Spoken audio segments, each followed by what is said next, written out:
लूह महफूज एक ऐसा अजीम और पुरस्कार मौजू है जिसका तज़किरा कुरान मजीद और अहादीस मुबारका में आया है और जिसे समझने के लिए इंसान को अपनी अक़ल और फ़हम की महदूदियत का एहसास करना पड़ता है।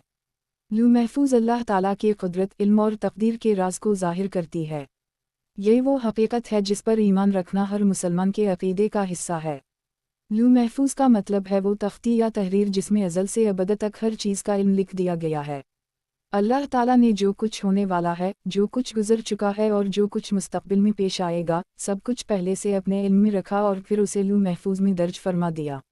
यही वजह है कि मखलूक के किसी भी अमल या वाक़ये से अल्लाह ताला बेखबर नहीं हैं, बल्कि वो सब कुछ जानते हैं और हर चीज़ उसी इल्म के मुताबिक वक़ूअ पज़ीर होती है। कुरान करीम में अल्लाह ताला ने फरमाया है कि और कोई चीज़ ऐसी नहीं जिसे हमने लूह महफूज में ना लिखा हो। ये ऐलान इंसान के लिए एक ज़बरदस्त यकीन पैदा करता है कि कायनात का हर निज़ाम, हर हरकत, हर लम्हा और हर नफ्स अल्लाह के इल्म और फ़ैसले के मुताबिक है। दुनिया में जो भी हादिसा पेश आता है, जो भी खुशी या गम इंसान को पहुंचता है, जो भी तब्दीलियां आती हैं, वो सब पहले ही अल्लाह ताला के इल्म में हैं।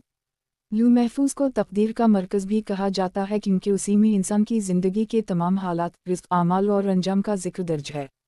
उलमाए किराम ने बयान किया है कि लूह महफूज का ताल्लुक़ मखलूक के इस महदूद दायरे से है जिसे अल्लाह ने इंसानों और फरिश्तों के सामने ज़ाहिर किया, जबकि अल्लाह का इल्म इससे भी बहुत वसी है।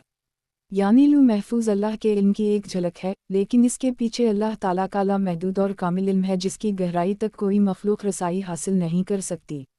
इस बात को समझने के लिए एक मिसाल दी जाती है कि जैसे किसी किताब में पूरा मज़मून पहले से मौजूद होता है और क़ारी जब उसे पढ़ता है तो उसे मालूम होता है कि क्या लिखा है, उसी तरह लूह महफूज में सब कुछ पहले से मौजूद है और जब वक्त आता है तो वो चीज़ ज़ाहिर हो जाती है।